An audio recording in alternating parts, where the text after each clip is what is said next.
Aha. Sasa bwana, kabla tujaangalia mechi ya kesho Taifa Stars na Uganda, hebu tuangazie kwanza kundi letu ambapo yupo Tunisia, Nigeria, Tanzania pamoja na Uganda. Hili kundi kwa mtazamo wako unaona ni kundi namna gani?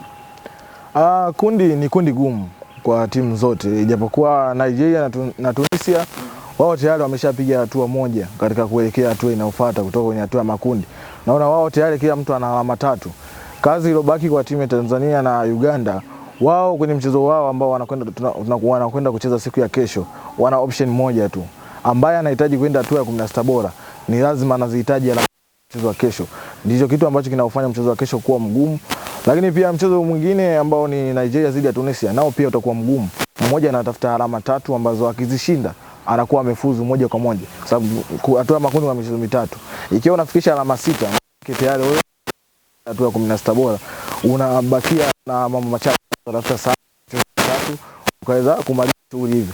Kwa hivyo ni kundi ambalo lina ladha aina yake. Unaona majanti wanakwenda kukutana Tunisia na timu ya taifa ya Uganda na timu ya taifa ya Nigeria. Lakini Uganda na Tanzania ni mchezo ambao hujawahi kuwa mwepesi. Hata kama ikiwa ni mechi ya kirafiki, bado mchezo unakuwa na ladha aina yake pindi zinapokutana na timu hizi. Hata ukirejelea rekodi za michezo miwili nyuma, Tanzania kashinda mchezo mmoja akiwa ugenini, Uganda kashinda mchezo mmoja akiwa nyumbani kwa Tanzania. Kwa hivyo unatazama namna gani ambavyo wamekuwa na muendelezo wa kuleta game nzuri, lakini pia Uganda amekuwa akishinda mara nyingi sana anapokutana na Tanzania.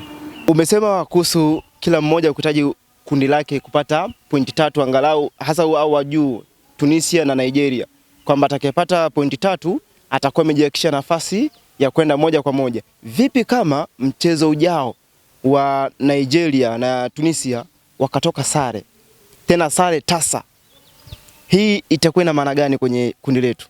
Halafu timu ya taifa Tanzania na Uganda na wao mmoja wapo akashinda. Kitu pekee ambacho kinaweza kikafanya kundi hili kuwa gumu ni hicho umesema sare, hata sare yote 2-2, 1-1, lakini kubwa ni alama moja ambayo inakwenda kuongezeka. Hao wote watakuwa na alama 4. Lakini mtu atakayeshinda kwenye mchezo wa kesho dhidi kati ya Tanzania na Uganda anakuwa na alama 3. Kitu ambacho anakuwa rahisi sana kuwakaribia wale wenye alama 4 na itaenda kufanya michezo kuwa mgumu. Mchezo kati ya Tanzania na Tunisia ambao utakuwa ni mchezo wa mwisho kwa Tanzania, lakini pia Nigeria dhidi ya Uganda. Nigeria anahitaji kufanya alichokifanya msimu jana, amecheza finali. Kwa hivyo atapambana zaidi kupata alama katika mchezo wa Uganda ikiwa atakosa alama 3 katika mchezo dhidi ya Tunisia. Kwa hivyo ni kundi ambalo bado limekaa kimtego.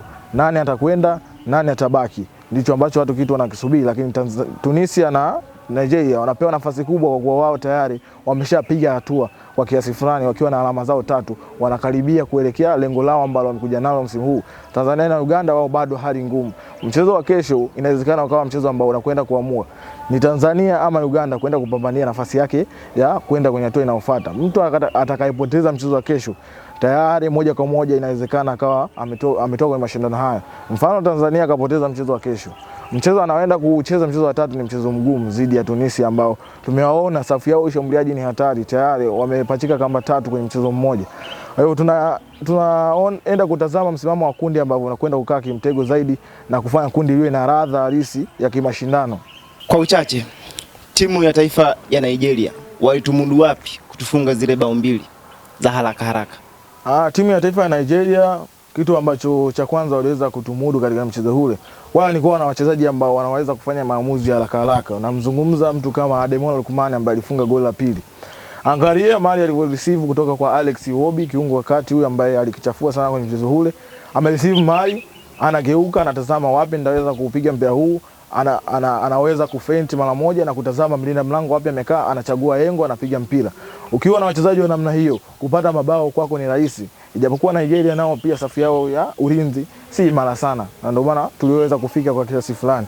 Lakini accuracy ya wachezaji waliopo mbele, Victor Osimhen, Adams pamoja na Ademola Lookman na wazungumza, lakini Chukwueze, wale wanaweza kukupa matokeo muda wote kutokana na uwezo wao wa kukokota mpira wote.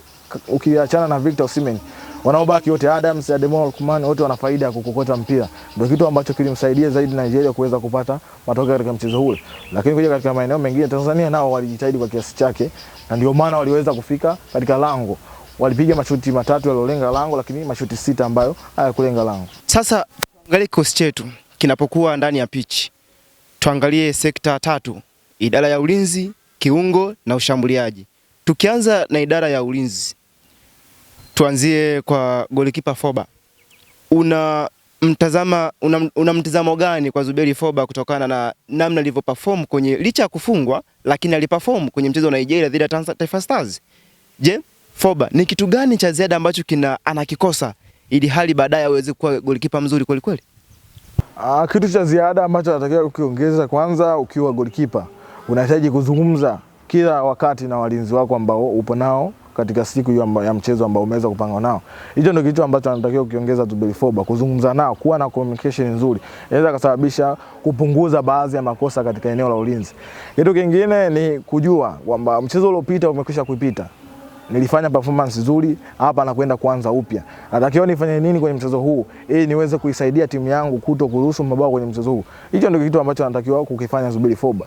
Na kujua kwamba hapa nimeimprove. Nilikuwa sehemu moja na sasa natakiwa kwenda sehemu nyingine. Kitu nilikifanya kwenye mchezo huu tayari kimefutika. Sasa natakiwa kutengeneza kitu kingine kwenye mechi ijayo ili niweze kuwa kwenye performance current ambayo itasaidia timu yangu kupata matokeo, lakini pia hata mimi kuwa katika wakati mzuri niwapo kiwanjani. Tuzungumzie safu ya ulinzi yote kwa ujumla sasa, kuanzia golikipa hadi wale mabeki wake wanne. Kipi wakifanye kuelekea mchezo wa kesho ili hali waweze kuongeza umakini, tusiweze kuruhusu goli kirahisi kivile, kwa sababu tukiruhusu goli la mapema itapelekea kuwa na wasiwasi mkubwa sana na kupoteza matumaini kabisa. Kama unavyojua Uganda, wao kumiliki mpira ndio sehemu yao, kucheza mpira kwa kasi ndio sehemu yao, ndio maisha yao. Kwa hiyo kipi kifanyike kwa mabeki wetu? Ukizungumzia yupo Bakari Noma Mnyeto, yupo Dickson Jobu, yupo Ibrahim Abdullah Hamada Baka ambao alifanya performance nzuri kweli mchezo uliopita, na Mohamed Hussein, halikadhalika na Baba Esther Shomari Salum Kapombe. Kitu cha kwanza ni kuwa na mawasiliano mazuri katika mchezo huo. Sababu mawasiliano ndio yanatengeneza ulinzi imara katika eneo la kujilinda. Pindi ambapo mmoja anakwenda kuongeza mashambulizi mbele, anatakiwa kufanya majukumu ya kwenda kukava, aende akazibe nafasi ile ili kuipunguzia timu madhara, kwa sababu tunajua Shomari Kapombe anaweza kufanya overlapping kwenda juu.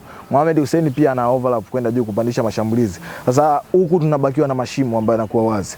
Na Uganda wana wachezaji wenye kasi. Travis Mutiaba anakimbia eneo la pembeni, ana uwezo wa kudribble mpira, lakini pia kumfanya mlinzi kuutamani mpira ukiwa mguuni kwake na asiupate. Lakini pia mtu kama Alan Okello pia kasi anayo, uwezo wa kudribble pia anao.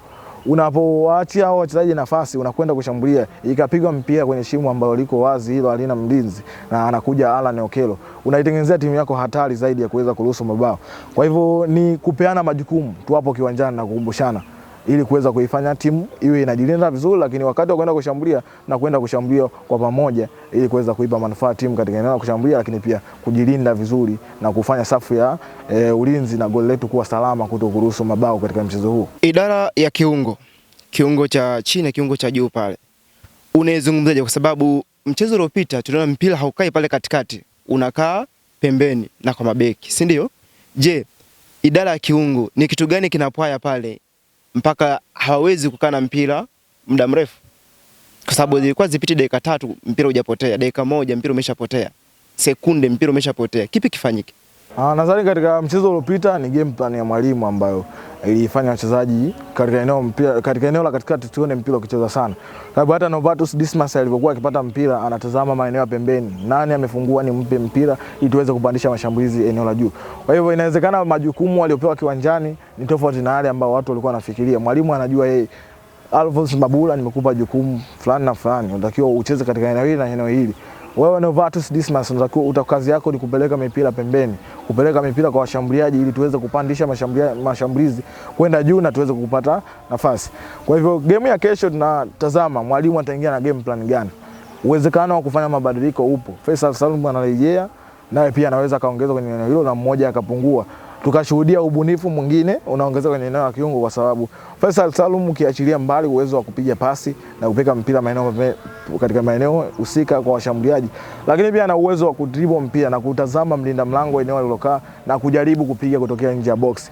Kwa hivyo mwalimu anatakiwa kujua na wachezaji watakao kujua mwalimu ananiweka mimi na kwenda kutumikia jukumu gani kiwanjani.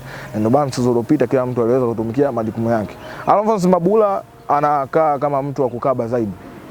Kwa mchezo uliopita kumtazama sana akiwa anapanda eneo la juu, alikuwa akisaidiana na Novato Dismas kufanya kazi ya kukaba katika eneo la katikati. Lakini Chazi Mombo anakuja anachukua mipira chini, anatafuta watu waliofungua katika maeneo ya pembeni ili kupandisha mashambulizi kwenda kwenye eneo la juu.